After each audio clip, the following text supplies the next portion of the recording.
కొంతమంది ఇది తెలుసుకున్నారు. నెంబర్ 2 ఏంటంటే దేశ నిర్మాణం కోసం, దేశ నిర్మాణం కోసం. నెంబర్ 2 దేశ రక్షణ కోసం, దేశ నిర్మాణం కోసం, దేశ రక్షణ కోసం.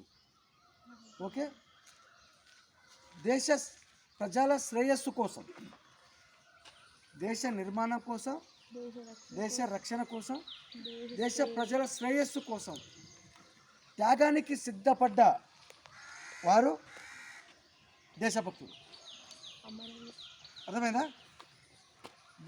చూడు, దేశ నిర్మాణం అంటే దేశంలోని అభివృద్ధి, ప్రగతి.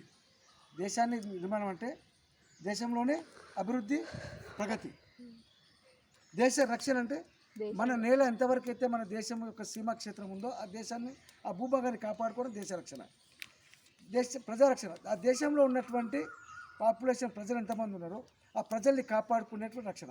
ఈ 3 భావాలు ఉండడమే గొప్ప దేశభక్తులు. ఫర్ ఎగ్జాంపుల్ భగత్ సింగ్ ఉన్నాడు. భగత్ సింగ్ ఏం చేశాడు? మన దేశ స్వాతంత్రం కోసం, మన నేలను, మన యొక్క భూభాగానికి విముక్తి కలిగించడం కోసం, దేశ ప్రజలు స్వేచ్ఛగా ఉండడం కోసం ప్రాణాలు త్యాగం చేశారా లేదా?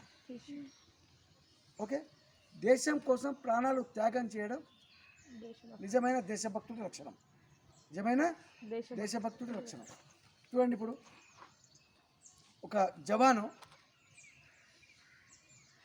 తన తల్లిని, తండ్రిని, అన్న చెల్లెలు, భార్య పిల్లలు అందరినీ వదిలి అతను ఏం చేసాడు?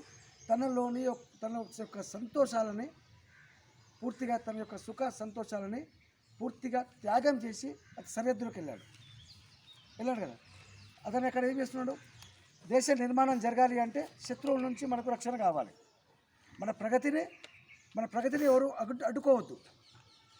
అక్కడ సరిహద్దులు వాళ్ళు దేశ నిర్మాణం కోసం పనిచేస్తున్నారు, దేశ భూభాగాన్ని, దేశ రక్షణ కోసం పనిచేస్తున్నారు, దేశ ప్రజా శ్రేయస్సు.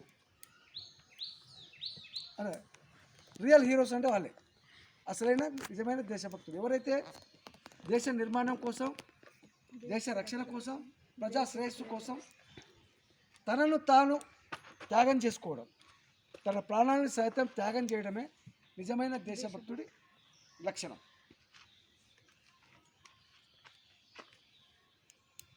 డెఫినేషన్ మర్చిపోరు కదా? ఓకేనా?